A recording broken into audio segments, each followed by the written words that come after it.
All right, ladies and gentlemen, welcome back. It is my pleasure to be here. This time I'm the one hosting the stream briefly. Some switchovers. Unfortunately, we have lost Nymera over to the UKEL. Curses, but that leaves you with myself and Mass Swan to kind of break down what the hell just happened a little bit.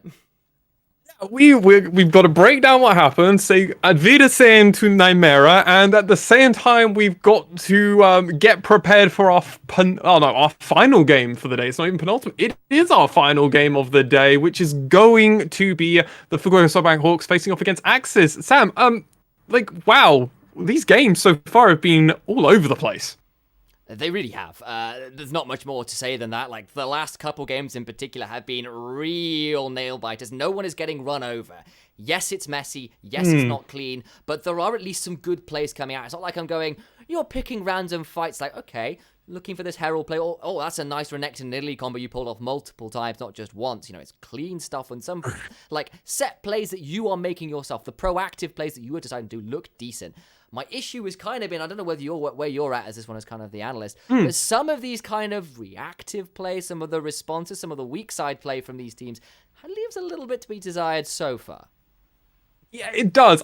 It's one thing, and I'm really looking forward to tomorrow where we get to cover Detonation Focus Me V3 because I'm really excited to see kind of the level of play from DFM because at the moment, all these teams, excluding weirdly enough Sengoku, everyone's looked very scrappy, very even. These games aren't clean by any of the sense. Sometimes we go about 10 minutes where I'm like, oh wow, this is a really controlled game. It feels like I'm watching LCK. I'm loving this. And then LJL banter comes out as all.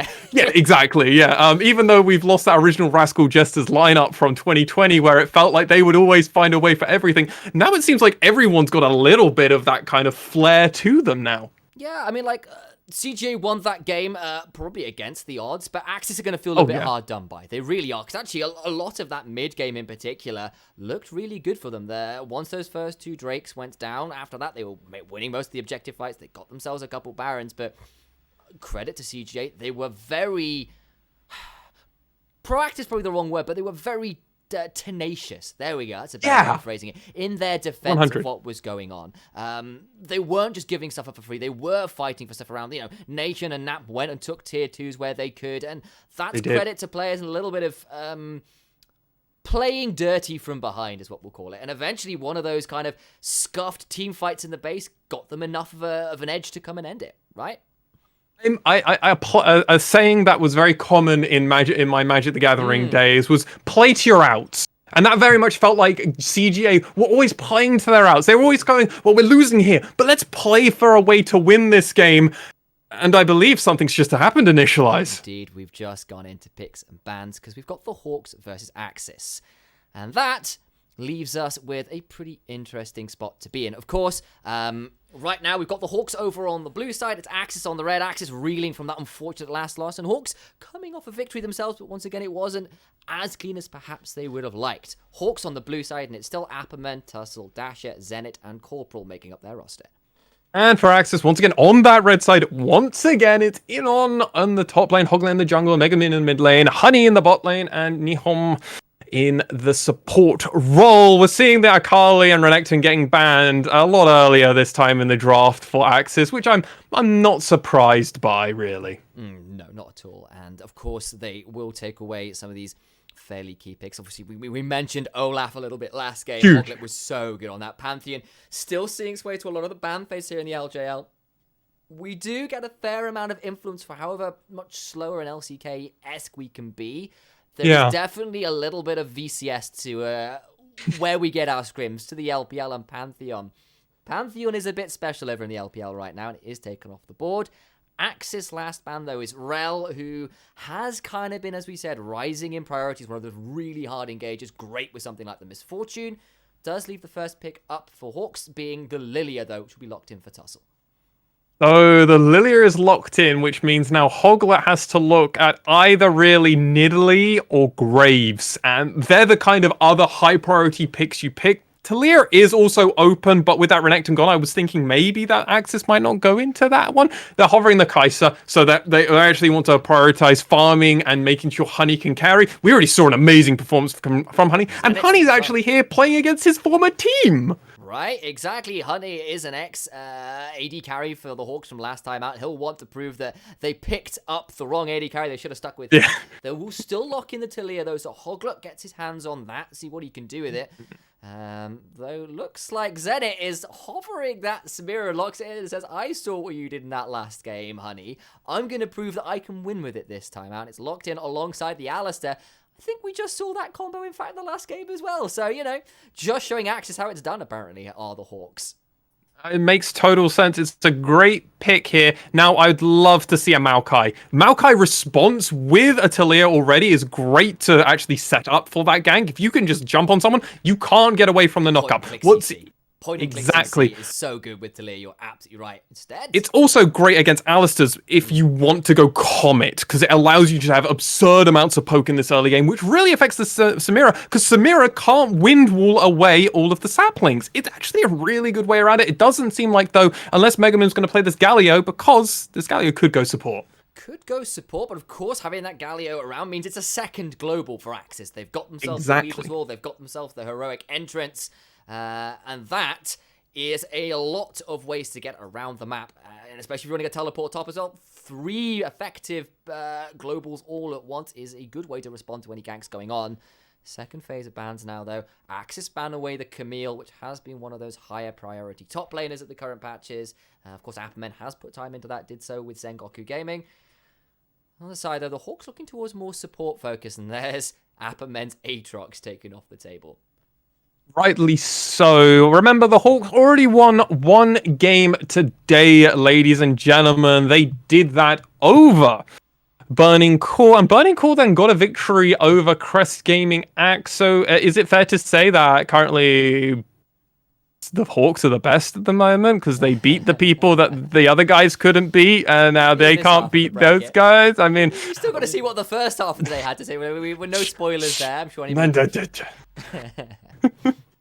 But we are seeing this Gragas get locked in. Talia Gragas is a sick combo, but oh my, it's gotten even more spicier initialize. It has. Dasha will be pulling out the Yone. Of course, he's even got the Japanese pronunciation. It feels so right. Apperman will be looking towards his gangplank as well. I believe he's a guy who builds double Infinity, as you're used to on that champion as well. So yeah. Locked in. So, bit of a global response in his own right. Cannon Barrage able to respond to wherever people turn up. Nomo hovers the Darius one more time, but that would be a bold lock-in here. Of course, Gragas could be a support. It could be a top lane. We've seen a lot of both. True. So I'm curious to see what Nomo will lock in. I think you're right, actually. I completely forgot that we have already seen Gragas support today in the LJL. Whoa! Megumin goes for the Z! I am so excited! Okay, so we actually saw this in LJL scouting grounds. Give me 1 moment, initialize, please, Phil, for me. All right, so he's gonna talk a little bit about that. Of course, he's gonna have a look at what that Z means, but that leaves us with Gragas top and the Galio in support with Megumin, this rookie for AXIZ, locking in Z. I am assuming Tussle and Dasher will switch their champions. They did so. So a bit more of a standard comp for Hawks. Of course, we're excited to see Dasher on the Yone, but that is something quite special. Lexi, have you got something for me yet? I got it. Right, so Megumin played 2 games of Zed and 1 game of Yone on stream. Now, when I'm saying on stream, part of my record and information that we actually have on LJL Scouting Grounds is only half of the games. We only actually saw half of them because the other half were played off stream purely because of the nature of Scouting Grounds over in the LJL. Megumin played Zed twice and played Yone once. Important reason I'm bringing up the Yone is because it's in this mirror match. Zed is such a big one because Megumin didn't lose in LJL Scouting Grounds when playing Zed. 2 of the wins that Demacia got were from the hard carry that Megumin showed he can do on this Zed. I didn't think we'd ever see this, honestly. I thought this would be something that they bring out against Arya to try and like go some flair and feel the comfort pick. No, it's going to be against Dasher, one of the other top mid laners, and I know some analysts out there actually rate Dasher as one of the highest and maybe best LJL mid lanes because of the adaptability that he offers to a lot of teams. Oh my god, I'm fanboying at the moment. Initialize, I'm fanboying so hard. Exciting indeed. I'm curious to see how all of this goes. Of course, we've got that Talia, Gragas, always a decent amount of CC in that top side. You know, Galio's bringing CC, but Zed as well, able to roam to one of these side lanes, backed up by all these globals and make that assassination rate a little bit stronger. Hell, Dasher versus Megamin, Zed versus Yone, Assassin v Assassin, the Ionia showdown. It doesn't get much more anime than that, and we're casting the LJL, so it all feels thematically appropriate. Really does, and what this is going to mean is I actually love this draft now from AXZ. If this was the long game plan, I love how it's come together. Honestly, I would prefer Hoglet. Again, the second time I actually mentioned this, I would have preferred a Hecarim for Hoglet, just because of how it ended up going. I wanted to go dive. Though, if Hoglet is able to play this Talia and not miss a skill shot, it doesn't actually matter. If anything, it's actually net game. Talia is going to do so much more. Those double globals that you already mentioned initialize, on top of the Galio being able to dive in onto a Zed really early on, then Zed can go back to his shadows and then come back in when the Galio has already taunted everybody, knocked everybody up. There's just so much. Honey can get into the deep lines. This is just going to be death. I hope you're ready for your throat to get sore rather quickly. I'm very excited. But on the other side, of course, we have got to talk about the Hawks, because it's not like they're shy of playmakers themselves. Dasher and Zenit and Corporal all have ways to start diving into the back line. If you end up with a lilting lullaby in the middle of a cannon barrage, Dasher gets to pull off that last word, Zenit goes diving in with the Inferno trigger, things get real scary for the relatively squishy side of AXZ themselves.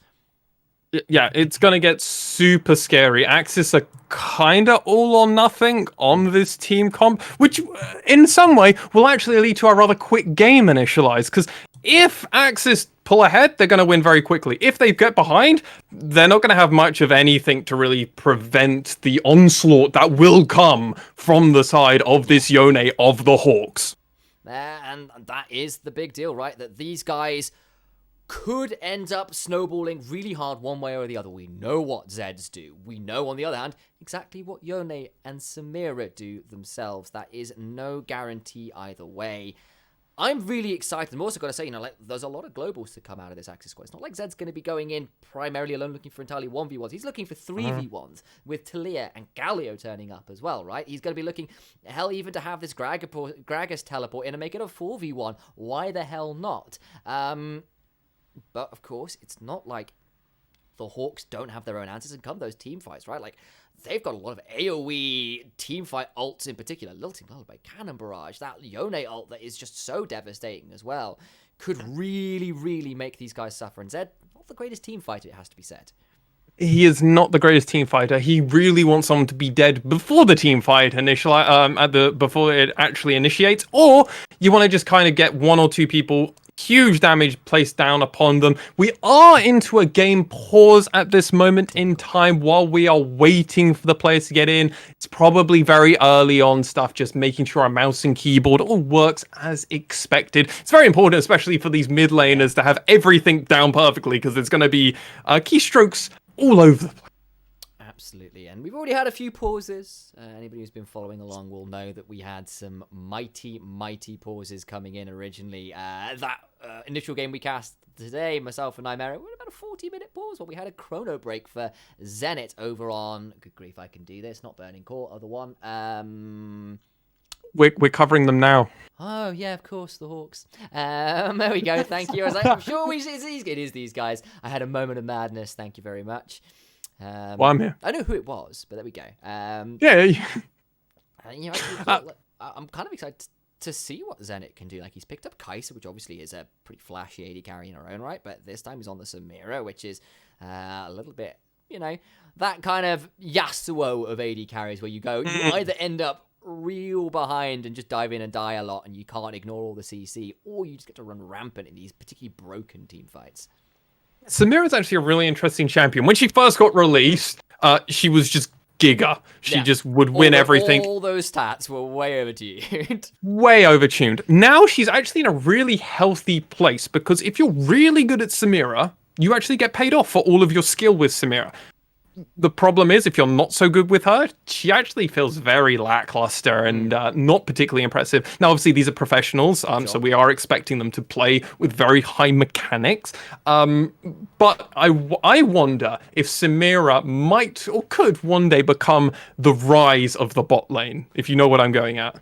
I sort of see, yeah, like the skill cap keeps going up higher and higher, and eventually you just sort of do some silly stuff. Yeah, definitely a possibility. Or a Carly probably comes to mind as well, where certain people, just no matter how nerfed you are, you've just got enough of a kit to play around stuff. And you just understand how the champion works that well. Exactly. I mean, this is the reason that there will always be a little bit of an inkling in the back of your mind about whether this guy on Lee Sin could pull off something magical, or the guy on Gragas could find that flash body slam cask. Like that. There is certain inherent elements of people's kits that mean that whatever the numbers are, there is always a world where you get to pull off something a little bit special, however hard it may be to do so. And I kind of see where you're coming from on that Samira point of view. Yeah. So, Initialize, I'm kind of taking over hosting here, but I must ask you the question. Before you saw the pick and ban phase, who did you favor? And now after the pick and ban phase, who do you favor? I favor the Hawks coming into this. Okay. Thinking most of us would. Yeah, I did as well. I actually think the drafts feel relatively even. Like, I see how both of these teams want to play. I am so excited to see some of these high mechanical outplay champions. And my heart says Megamin on Zed. Excellent. I'm so excited. That's going to be brilliant. But on the other side, you're like, Dasher on Yone sounds like a bit of a good deal to me as well. So, I don't know. Gapperman's Gangplank as well. Also pretty good. Like, I'm a little bit worried for Inno.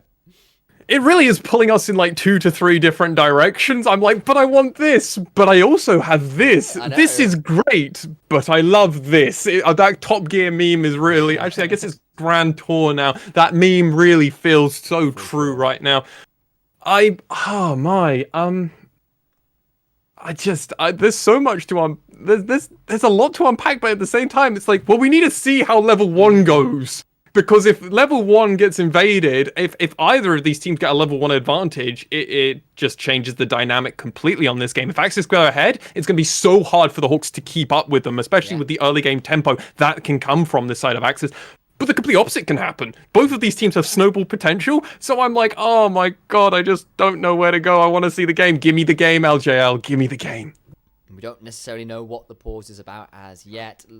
Probably some hardware issues, as we said. We're not onto the Rift yet, which means it's unlikely to be a chrono break issue, that's for sure. But maybe we're hoping it gets solved relatively quickly. Of course, everything is being done remotely. It's the first day back on broadcast.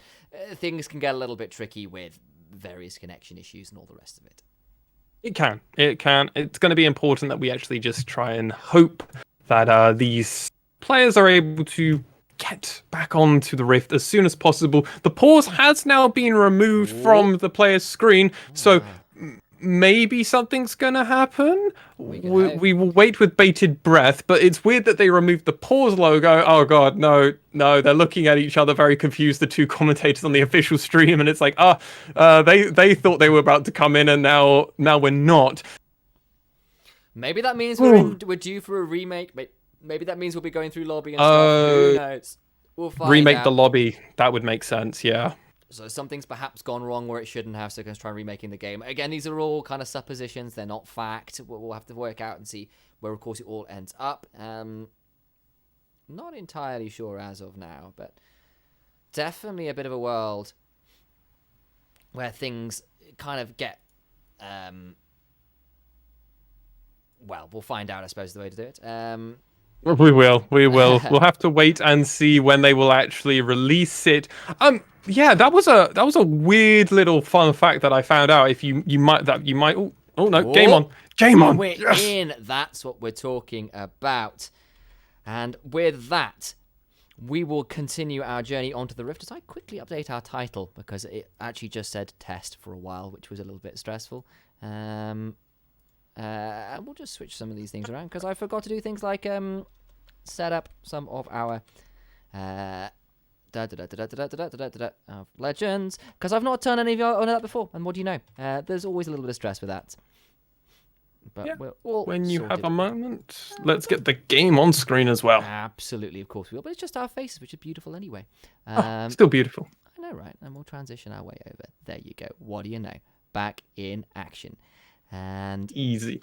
you like to think so. Which is one of those things where I was like, I just don't need to do anything. I was like, wait, I've not done anything with the title, and it just said test, which wasn't exciting. So we've fixed that up, and we're on to the Rift, and your eyes do not betray you. That is indeed Megumin on Z. I repeat, Megumin on Z. That's pretty scary in and of itself, and we'll find out, how it goes as the game progresses. But both these junglers starting on red buffs, but that means opposite sides of the map, and Talia will be looking to play around potentially this bot side early on. Yeah, it would make more sense to play around it. Blitzcrank AI bot. I love the little animation work that they've done for the little Blitzcrank to really stylize it, by the way. Very cute. Giving it only 1% favor, which is very natural. This is the common thing for Blitzcrank. He'll only go by 1%, 2%. I think the largest we've seen is 5, maybe? Something like that, for sure. It's been a bit of a difficult one. It's been relatively even early on, that's for sure. And we're going to just wait and see how it all goes. But you can see Tussle going for an early invade, but it's not going to find a lot. And I think these Krugs were already down. No, they are still there. I couldn't quite see because, of course, the icon was over. And that leaves us where we're at now. One interesting point that I've already noticed, Dasher has gone Fleet Footwork instead of the standard Conqueror. So that's going to definitely nullify his longevity damage, which Yone is typically very associated with. He's just going to have a bit more burst damage. Whereas Megumin has gone for the standard Z build of going Electrocute. Other thing of note here is instead of going far more tankier on the Gragas, we're actually going to be seeing... I've already said it. Comet Gragas here. So even more into the AP. They really only have Galio as the tank here. So they're all or nothing on this AXIZ are. They're really all in. Yeah, they really are. We'll have to see where it goes. Of course, Gragas going to want to start on that Orange Ring because, he's a bit of AP3. He wants something to do there. But the fact that the Gangplank has got that early shove in, the likes of Parley, the barrels definitely give you a little bit of option there. Got to be a little bit careful with these health bar trades, of course, though. Can definitely find some damage in. Gets the early use of the orange, and of course, Corrupting Pop will help him stay relatively topped up. But trading okay thus far in the lane. Gets that level 4. Looked for the body slam just shy. That could have been a lot of danger for Appermen there.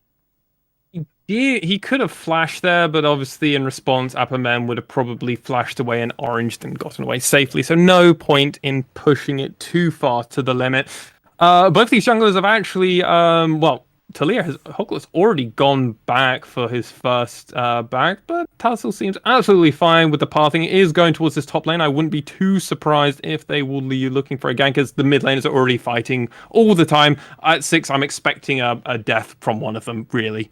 For sure, gonna see where it goes. You can see Hoglet has roamed up already. Appermen very low on HP, and I don't care what your oranges are at. This could be a lot of trouble. The threaded volley coming through chunks this Gangplank low desperately, and he needs to find a way out of this. He's gonna stick the barrel under tower, but he's got to outplay. There's no way people are coming in. Huge wave. Way out. Gets the flash, and that's time. The shove misses as well, and Hoglet has got to be careful of that HP. Inno flashes out and stays alive. Does manage to dissuade the minion aggro, and looks like he'll be getting up. But look where Tussle is. He's going to try and come up and stop this out. He's got a speed shrine to his name. He's going to try and get the bowling ball if he can. Won't spot out the Gragas, and out goes it. Wow, Tussle making an uncharacteristic mistake there. I felt like a little bit, but he actually did try and walk that way. So, okay, well... and Hoglet get the first blood. Really well played with the turret aggro. Hoglet also, did miss the body slam there. As Megumin's actually already searching for Tussle just to try and get some awareness. Make sure he actually clears out the camp and doesn't leave a chicken just for the sake of leaving a chicken, just to frustrate Hoglet a little bit. Going to see whether he gets some chunks down there. Couldn't quite find it, unfortunately. So that means that Tussle gets in, steals away those Raptors. Does love to do that. And Soul and Bound goes Dasher, looking to get some poke out onto Megumin, and backs about away. Pretty even thus far in the mid lane right now, but level 6s aren't so far away, and I suspect things might get a bit spicy then. It's Exhaust versus Ignite. There's no teleports to be seen here. None of that business. This is all about those 1v1 outplays. Yeah, this is going to be make it or break it. Both of the mid laners have now just ticked over to 6. Megamin is going to be farming up this last wave here. They're almost even on the CS advantage. And this rookie, remember, this is a rookie in the mid lane going against Dasher. And to hype Dasher up is fair enough because this is one of the better mid laners. Yes, his 2020 season was a little bit less exciting, but there's still a lot to expect. Yeah, he does indeed. Apamem getting a bit chunked out again. Level 6 has been hit, but Hoglet and Tussle are around, and they're going to want to continue to play around this top side, which has been a little bit of a point of contention right now. As we've seen already, that dive's come through. Inno is down the flash, but so is Apamen. And, of course, Tussle and Hoglet just trading out in the river as well, as people just positioning nice and aggressively here. Check out your minimap, though, because Corporal's has roamed up. Yeah. Hoglet takes away that Scuttlecrab and look to try and back away. Nothing else spawned but Dasher roaming into the jungle. Going to try and catch out Hoglet, perhaps, but pings have come through. They're aware that Dasher's not in lane. And with that, it's just people backing away. Yeah, and Dasher actually lost a wave there, which allowed Megamin to actually now have a 7 advantage, level advantage into this, which means he actually has the kill pressure onto Dasher if he's able to land the full combo. He misses part of it there, didn't get the electrocute proc, so you're going to have to back off here, and Dash is able to just heal up pretty effectively as both these laners did go down. Obviously, this Zed build is going to be all lethality all the time, and now with the Infernal Drake up, it's going to be important that both these junglers fight around it. Absolutely is, and we're looking over right now, it's pretty close across the board. Dasher going forward with that Soul Unbound. There we go. That's the name of that ability. First time casting, Yone, seeing how it's going to go out. And of course, you know, it couldn't really be a better matchup, could it? Like, thematically. Maybe Yasuo would be the other choice. Yasuo versus Yone, always a classic. Yone versus Zed here as well. Pretty Ionian debut special here. But nothing much separating these teams aside from that first blood gold that is giving AXZ a slight advantage here. But nothing to write home about, and certainly not the bloodbath we had in the last game. No, this is actually far more controlled. Wait. Speaking of, the level 6 is ahead. The Weaver's Walls are here. Corporal goes for the head, but trying to buy time. Zenit trying to flash out, but Corporal himself is so low. There's no level 6 there for the Alistair, and the cow is brought down as a side of beef. And he'll be taken nice and rare. Megamin is going to face check Dasher, but not too much more to be found. Shadows his way over the wall and is going to be just fine. But with the teleport down, AXZ are going to commit to taking the dragon. Does leave Apamin with free time on the tower in top, though. It really does, and it's a little bit unfortunate that they didn't get the double kill there. Megamin sadly missing again another electrocute opportunity. He's been missing a few of those, and you need to start landing those if you are playing Zed, because that's how you get your longevity damage across in a game. However, let's come into this. Beautiful wall coming out from Hoglet here. Inon, obviously a little bit late. If he was a little bit earlier, he might have been able to casket, actually push Inon back into the fight. Maybe not the perfect execution, but they still get killed. They still got Dragon. And while, yes, Apamen got some solo farm, it's not enough to really justify being super worried about the longevity of this game. I enjoy the fact that you call Gragas's casket, like as if you're like throwing a coffin at your opponent to try. Oh yeah, no, it's an actual casket. I appreciate that.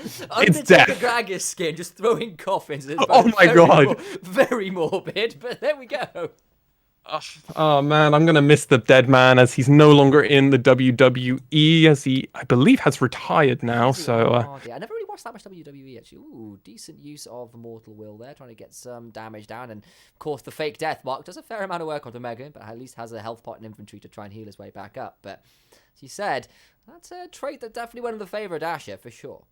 Yeah, huge, and it's kind of surprising that Dash has been able to get away with so much against Megumin. Now, Megumin, as I've already mentioned, has been missing his electrocute procs a lot of the time.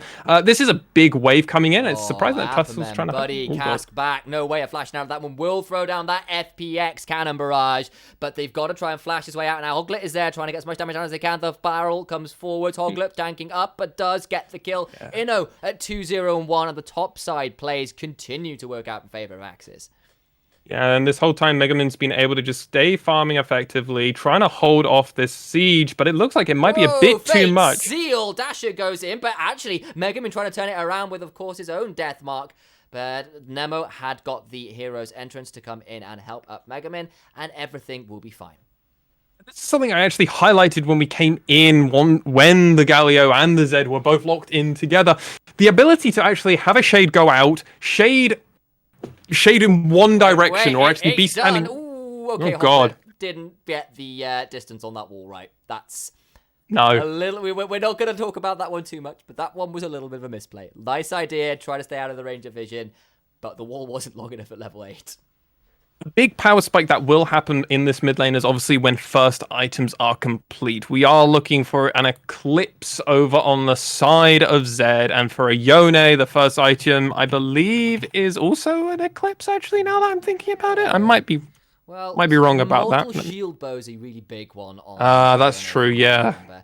We've seen a few different ideas on him before, so maybe we'll see something else. I believe I've seen Kraken Slayer. Maybe Perks did that as well, if I remember way back in his first Yeah, something like that, yeah. Didn't work out that well, unfortunately, for him, but there we go. Eclipse has now been bought for Zed, backed and got that. Traded his health bar to get in through that, but happily done so. And right now, about 1,000 gold lead for AXZ, but not a lot to write home about. Luden's complete for Talia, which is great news for the mid jungle 2v2, and Nemo now trying to get up to tussle, but Lilia is a fast Bambi with those prancing stacks, able to get away out of danger, and just gets to walk out of the river despite an attempted chase out from Nemo. This game is staying so competitive. I'm actually really happy for this at the moment. 3 members of AXIZ at the moment actually showing that they're trying to lead the experience table.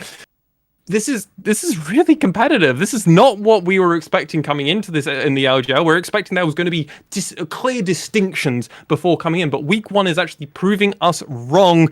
Everyone's here to play. It definitely looks like, and not a huge amount of action outside of those top players and the bot players. It's been the least action-packed game, which is kind of crazy when we've already had like 2 dives top and a teleport bot, if you know what I mean, as Apperman in a spot of bother versus Inner, but those tower shots even up the trade. And perhaps the big difference here is that dive in mid that forced out the Galio has at least bought a lot of plates for Dasher. As Megamin getting chunked out. Spirit Cleave doesn't land, but the nice dash forward with the Mortal Will does take about a third to a half of Megamin's HP bar in that trade. Yeah, it does. And in the next 20 seconds or so, we are going to be seeing these teams get prepped Zenit for this. Ooh. Takes a bit of a nasty trade from Hoglet, and that's just with 15 seconds left on this Ocean Drake that you were just about to call out. Exactly. We're seeing both of these top laners already come down, yeah. Dash has come forward, but he was in a bit of a spot above there, because of course with the Soul Unbound, you ping right back to where your body was, but in goes the Fate Sealed, and Inno gets shut down by Yone, who just takes that opportunity to take out the top laner overextended. Got a little bit too close for comfort, I think is how we'll phrase that one, and is now dead in the grave. His own casket, you might say. His own casket, indeed. And while the side of AXIZ are going to be able to get this, more damage is going to be put on the top side turret, which is going to be so much more impactful. Because even though Inon did get a significant lead, if plating, if first turret goes to the side of the Hawks, it's going to be hard. But we're seeing our taunt come in. Dasher gets exhausted and stunned up. They're teleporting in as well, trying to get onto these. But that Void Seeker missing could be a problem. Gonna try and get something. And Tussle goes down. Megamin gets that kill. Zed is on the board. Over the wall goes Dasher, and out he gets. That's a few summoners burnt for AXIZ, but they do at least get the 1 kill there. They got the kill. They pushed an advantage. They are still leading, at least when it comes to kills and when it comes to those dragons. They're not winning the gold lead anymore. However, it's so close now. It's negligible. So really, if you have to bring it down to anything, advantage is still technically AXIZ. The mid laners are now starting to get some kills. Everything's going to be going interesting. You can see what the Hawks do have is turret pressure. Yeah, Apperman got that top lane one. We've seen the mid lane turret already down to 20% HP. Bot lane as well down to about half, and that's where the Hawks have indexed into. The problem is it hasn't necessarily got them that much of a gold lead, as we said. AXIZ have got the kill lead. They've got the first 2 Drakes. Managed to sneak that one away even after the mid lane pick that the Hawks got. We'll have to see how this one plays out as we head into this mid-game point. Of course, we are on an, not an Ocean Rift, we're on a Cloud Rift, I believe. Yeah. Which is not bad with the likes of Zed, I guess. And also, you get Galio, when he comes Heroes entrancing in, can try and use that movement speed to get those taunts, the Shields of Durand, out as quick as he can. See how it goes anyway. Absolutely. See how it goes around. It's going to be important looking forward for the rest of these bot laners and the items that they do go. The Immortal Shield Bow was completed by Dasher, so it's going to prevent some of that burst damage that Mega Man will have, and potentially will prevent, obviously, the ultimate really proccing and killing Dasher. Got multiple players going on top side. Shoglet showed the fake tilt misses because he got knocked out of it by Corporal, but Nemo will fall down anyway. So, attempted play on the top side gave Hawks the green light to go in the blue side jungle of AXIZ. They get a pick onto Nemo, even if a couple of those abilities were a little bit anti-synergized. Yeah, and what's interesting is when you actually look at the goal differences between these two teams, Hoglet has 1k advantage over Tussle, but in every other way, the Hawks are actually ahead of their counterparts in lane. Not by much in some circumstances, but Hoglet's looking for something. Or not. That's the second one of that. Help clear out this wave, and yeah, a little bit sloppy there perhaps, but that's the way it is. Few mythic items have now been completed. We've seen Gangplank for a while has had the Divine Sunderer. That's come through, but that Ludens, the Eclipse we mentioned, Gale Force also in for Kaiser for AXIZ.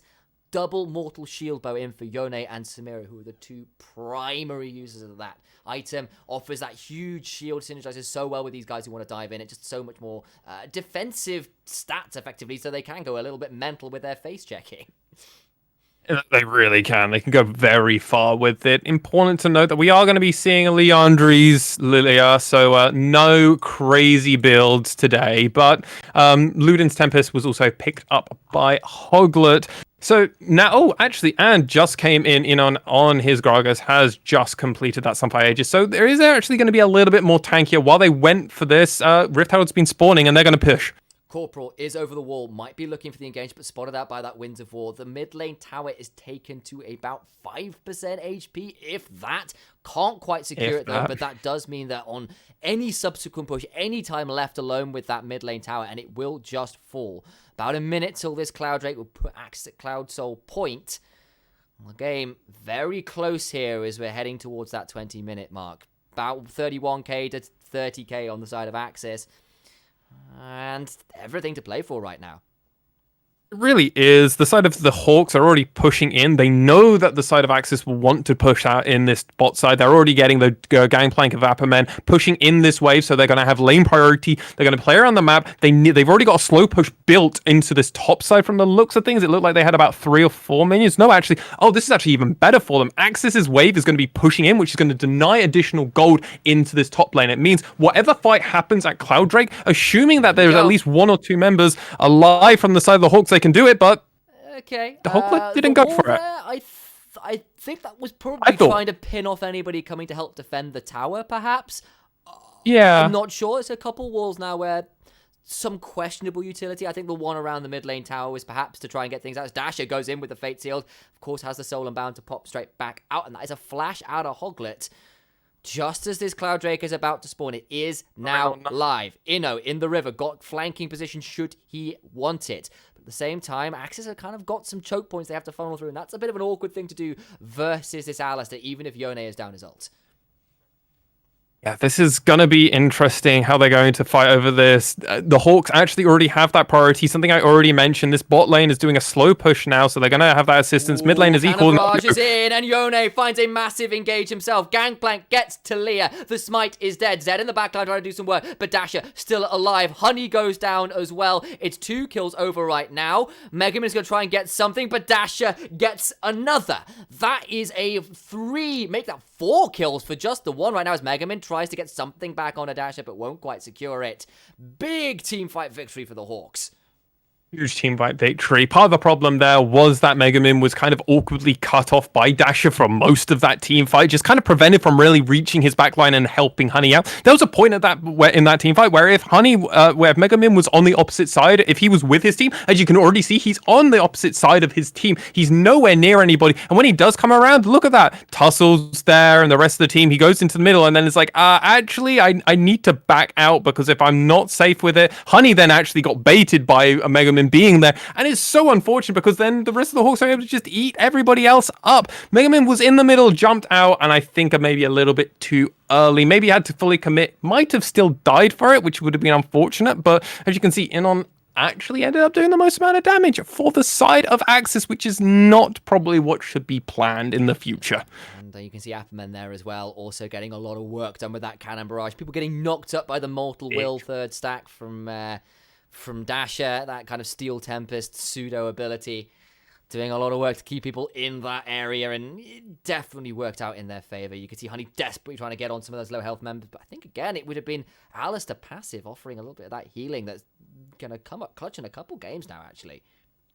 Oh, it really has. Alistair has been one of the most important members of multiple teams that we've been seeing today, where just that headbutt pulverize and just being able to be an absorb magnet of just huge amounts of damage. It's been really impressive to see the amount of plays coming out of them. A lot of the time that is in response to countering a Leona to a degree, but at the same time, it's just, you can do so much with Alistair if you're prepared, especially with Hexaflash, which we've been seeing almost every support running. Okay, now comes the Baron Dancer, because it's 21 minutes into the game. It means it's alive, and the Hawks are looking to try and make sure they have some control around it. Samira now at 2 items, probably not in a bad spot to start taking the Baron in a couple minutes. Blitzcrank-san has done his predictions, and it looks like the Axes kind of disappeared from being at a very high win percent chance. Dan have lost it all the way back to about a 69% chance for the Hawks to win it. I'll leave the memes to Twitch chat. Very nice win rate at that point. AXIZ at one point of this game had an 80% before things started going in Crest Gaming. Oh no, in the Fukuoka SoftBank Hawk Gaming. I saw blue and I just assume it's Crest Gaming in the Hawks' favor.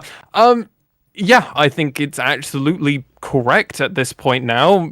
The Hawks have a defiant lead now, and not only just in the gold advantage, but now also when they play around the rest of the map, they have just got pressure going in everywhere. The slow push that is going to be happening now, actually going on AXIZ side into the top lane, it seems like they're constantly pushing this top lane out and then kind of forget about that they're pushing this top lane. No one from top lane is half the time getting any farm, and that is partly why Apperman has a over 50 farm lead over Inon at this point in the game. We're only 20 minutes in, and that's how big of a lead he's gotten because of the wave management just not being there from Inon. And that's kind of the discrepancy, isn't it? Because actually, everyone else is relative parity, honestly. It's 2 items for both mid laners, 2 items for both AD carries. But the top lane, of course, it's now at Gangplank at 2.5, whereas Grag is here stuck at that 1.5 mark. Nearly at a second item, sure, but not quite there yet. It's got, of course, that that tank Greg build. I believe that's the Sunfire Aegis, if I'm reading my icons correctly. It is, yeah, Sunfire. Sometimes I have to ask, because, of course, Lock of the Iron Solari is actually quite a similar icon. It's just facing the other direction. I know Nymera grouses about that one quite a lot. Maybe I'll see, I don't have that problem because I'm a support main, so I know what the item looks like better than most people. Yeah, I'm not. One of these days, I will see whether Nymera actually will ever build Locket of the Iron Solari. I think he'll probably refuse it. Maybe he'll find a build and put that on Ari one day. I feel like he'll be forced to with like a flex. He'll be like, he'll have to play his off role and it'll be forced support, and he'll be like, well, he's quite a good support in fairness. I imagine he is. He's just he won't build it unless he has to. He used to be quite the Thresh player back in the day, but either way, AXIZ now looking to try and find something here. Megaman over the wall and off vision, but Corporal doing the same on the other side, and it's about 30 seconds till Cloud Drake. But AXIZ perhaps thinking about threatening Baron to stave off that play. I think if the side of the Hawks get too complacent with their current lead, that could definitely allow AXIZ to just pop off. Remember, Megamin hasn't really popped off yet on this Zed. We saw a glimpse of it in that previous team fight, which went, whoa. Seismic shove with all those rubble in the ground. There's a lot of damage. Corporal gets stuffed in, but there's the killer instinct in. Honey gets Lilia somehow, someway. Megamin takes a big choke from the barrel, though, but it's all right because Inno's already got the Alistair. It's 2 for none in favor of AXIZ, but Ingo Zedit trying to get as much done with that Inferno trigger as he can, but it's a shutdown as Inno gets his hands on that. But the final, well, very Fate Sealed, I will get that name right eventually, will be good, but Gragas is waiting with a drink to celebrate the kill that Dasher got, and he is drunk under the table. A triple for this Gragas, and Dasher makes some nice clean-up plays for sure, but it's not enough, and that means that AXIZ, out of nowhere, have hands on Baron, and 3 people alive to try and claim it. Apperman with barrels has got to try and find something to stop this. It's going to be really difficult for them to do this. Honey is still alive, so they've got a lot of the damage with Hogla and everything. Inon going for it. Does force the flash out, but the barrels are still there. Big chunk onto Hoglet, but Apperman taken to about a third HP himself, and that will surely secure this Baron for AXIZ. It's done. It's over. Inno and the rest of AXIZ will get out, and what a team fight from the rookie top laner of AXIZ. Huge play there. Honey as well with that killer instinct going immediately in. This wall as well from Hoglet. Honestly, a lot of stuff went right here from the side of the Hawks. This wall prevented so much of the team to back off to then re-engage when they felt more comfortable about it. They're losing a member super early on, and this is already a 3v5 at this point. Dasher does so big, but Inon actually ulting away allows them to actually have this fight already at a 2v4 advantage. Dasher tries his absolute best to soak it up. Does actually get 2 members, but as you put it, there was a drink waiting for him, whether he wanted it or not. Inon was able to prevent that, prevent Gragas, prevent Gangplank, I've actually got there, from coming in, and they secured the Baron. Really well played by a lot of members of AXIZ there. And it's important now, because that goal difference, as is seen on your screen, is now at parity. AXIZ have got the full reason to push an advantage further. Welcome back, ladies and gentlemen, to the LJL Wild Ride. Sharp drops, sudden stops, and some roller coaster action is all yours to enjoy right now. That gold lead has flicked back and forth as quick as AI Blitzcrank Sans attempts at reading who will win this game. Because bluntly, we've got no bloody idea anymore. Hoglet will burn the wall to try and speed people out as Fate Sealed is used by Dasher, but the Soul and Bam will take him straight back out. Not that much damage burned, but the cannon barrage as well coming through. A little bit of ults burn for Hawks, but not a lot else gains. And the shove continues about a 2.5. Now it'll be 3,000 gold lead for AXIZ, as Hoglet is actually the one that's been given the split push duties. Actually, they're going for a 1-3-1 push at the moment. Part of the reason is because of who actually has this, who actually has the Baron. Right, Megamin doesn't have Baron buff on him at the moment. That's the reason that they can't just put him into a side wave. But also, the part of the reason is that Hoglet does so much damage at the moment. No one on the side of the Hawks wants to go at him. We even saw Dasher go, maybe not. Saw another member of, saw Nimon backing him up and was like, nah, I'm not going at that anymore. That's just too risky for me to do it. They've got 2 turrets, 2 turrets in mid, 1 turret in mid, 1 turret in bot. Are they going to go for something more there, though? No, it's just pop. They thought about it, but that speedy Galio walking around the corner with Shirelia's Revelry was a little bit too scary. Now Dasher, thinking about trying to get onto Hoglet. The exhaust comes out, does avoid the seismic shard. Oh, sorry, seismic shove. I apologize, and that's not a Malphite, though the ability names are quite similar. And forces the flash out of Hoglet. Yeah, and now they've got 2 turrets down in the bot lane, 1 in mid, 1 in this top lane. This Baron buff has been so big for AXIZ, just slamming the door back into the face of the Hawks. Now, they are almost at a 3k, well, they are at a 3k gold advantage now, and it's been a complete reversal now. This adventure ride that we're all on, we just can't keep up with, wow, 4.7k, 4.7 Baron power play. Jeez, I'll eventually get there. Initialize, I promise. One of these days. Once again, speaking of roller coasters, Blitzcrank is struggling a little bit to predict this one, but AXIZ now with an 85% chance to win. And who can blame them? 3k up, got themselves a lot of towers. If they can continue to find fights like they did the last time out, they've definitely got chances. That said, stats mean nothing when you've got people like Dasher, Zenit, and Apperman who've already shown that they can definitely take fights into their own hand. Yes, they lost that last fight, but that double kill from Dasher was really sick. It really is, but a big point to remember is that Hoglet is 2 levels over Tussle at this point. He's also got a full Morellonomicon where Tussle just doesn't have that. He just doesn't have that item. He also, Hoglet also has a Blasting one, which just Tussle doesn't have. There is a 2.8k gold disparity between these 2 junglers at the moment, and most of that is just Morellonomicon, which is definitely going to put things at very difficult a point as, oh, that's Hoglet. It does take a bit of damage as Dasher hops over the wall with the face. He's going to have to come back out as the killer instinct comes away, and Dasher has to leave. His time is up, and that means that Honey gets to turn up. I forgot about that being a global. We've got one more from Kaiser. She turns up, and AXIZ are just there enforced to back up, in the 1v1 that was never a 1v1 for long.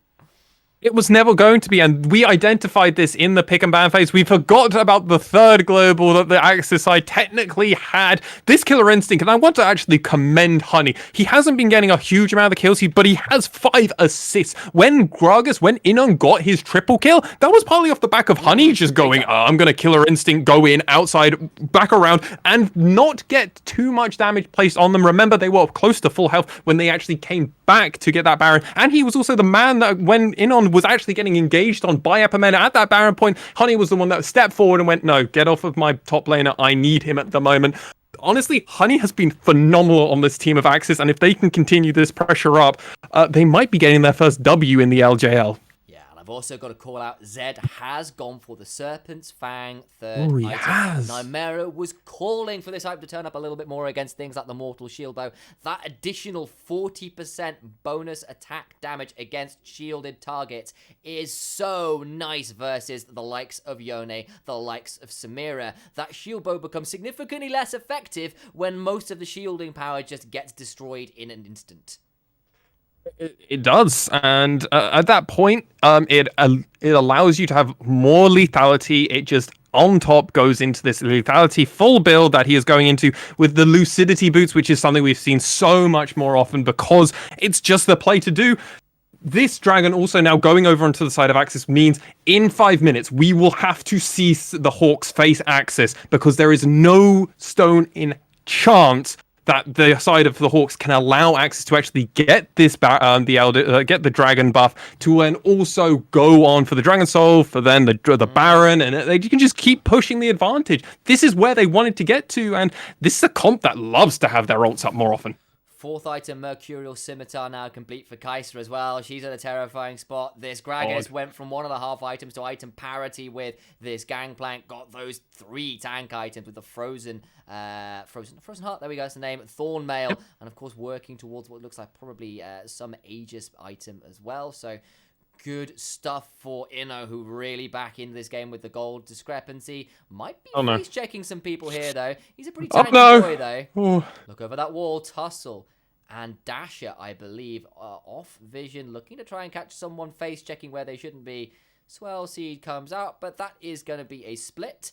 Megumin as well, hiding in bushes. What do you know? Assassins at this point of the game love to try and catch people out unawares. Yeah, we've been seeing Dasher doing that a little bit. Megumin is following suit in that whole thing. I mean, this is Assassins, as you said initially. Important thing to also know, now, this Mercurial Scimitar isn't going to have a great amount of ability because there's not a huge amount of actually abilities that just sleep or stun, but it's purely there for the Lilia. If the Sleepy Lullaby comes through, Honey is not going to be worried, and Tussle? Just gonna hop over the wall, but finds Zed, who was waiting in that bush! It works out! It's a 3-man lilting lullaby, but one's already dead. Honey gets that kill. Corporal is in a lot of people, as well as Nemo comes in with that hero's entrance. There goes Zenit! The Inferno trigger is pulled, but I think it might be to hell that Samira is going! It's a double kill for Galio. The stream gets paused. I'm gonna have to quickly go for a refresh and hope for the best. And we'll see how that one all played out in a second or two.